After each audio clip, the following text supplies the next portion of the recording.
ప్రభునందు ప్రియమైన వాళ్ళారా, ఈరోజు మనం ధ్యానిస్తున్న వాక్య భాగము హెబ్రీ పత్రిక 13వ అధ్యాయం 8వ వచనము. యేసుక్రీస్తు నిన్న నేడు ఒకటే రీతిగా ఉన్నాడు, యుగ యుగములకును ఒకటే రీతిగా ఉన్నాడు. మన జీవితంలో మన పరిస్థితులు మారతాయి, మనుషులు మారతారు, కానీ యేసు మాత్రం ఎన్నటికీ మారడు. ఆయన నిన్న నేడు రేపు నిరంతరం ఏకరీతిగానే ఉంటాడు.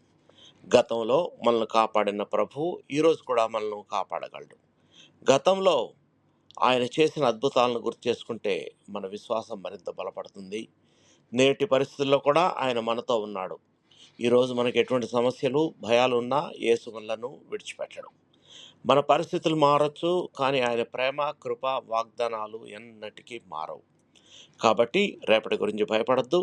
రేపు మనకు ఏం జరుగుతుందో మనకు తెలియకపోవచ్చు, కానీ రేపటి గురించి తెలిసిన ప్రభు మనతో ఉన్నాడని మనం ధైర్యంగా ఉండాలి. మన జీవనాధారం మారుతున్న లోకం కాదు, కానీ మార్పు లేని క్రీస్తు మీదే ఉండాలి. ఆయన నిన్న మనతో ఉన్నాడు, నేడు మనతో ఉన్నాడు, యుగ యుగములకు మనతో ఉంటాడు. కాబట్టి విశ్వాసంతో ముందుకు సాగుదాం. ప్రియ పరలోకపు తండ్రి, మార్పు లేని నీ కుమారుడైన యేసు క్రీస్తును మీరు మాకు అనుగ్రహించిన విధానాన్ని బట్టి మీకు స్తోత్రం. మా పరిస్థితులు మారుతున్నప్పుడు కూడా భయపడకుండా నిన్న నేడు ఎల్లప్పుడూ ఒకే విధంగా ఉన్న యేసుపై విశ్వాసం ఉంచే కృపను మాకు దయచేయమని మా ప్రభును మీ ప్రియకుమారుడైన యేసు క్రీస్తు పరిశుద్ధ నామంలో ప్రార్థించి వేడుకొనుచున్నాము తండ్రి. ఆమేన్. దేవుడు మిమ్మల్ని బహుగా దీవించి భద్రపరచునుగాక.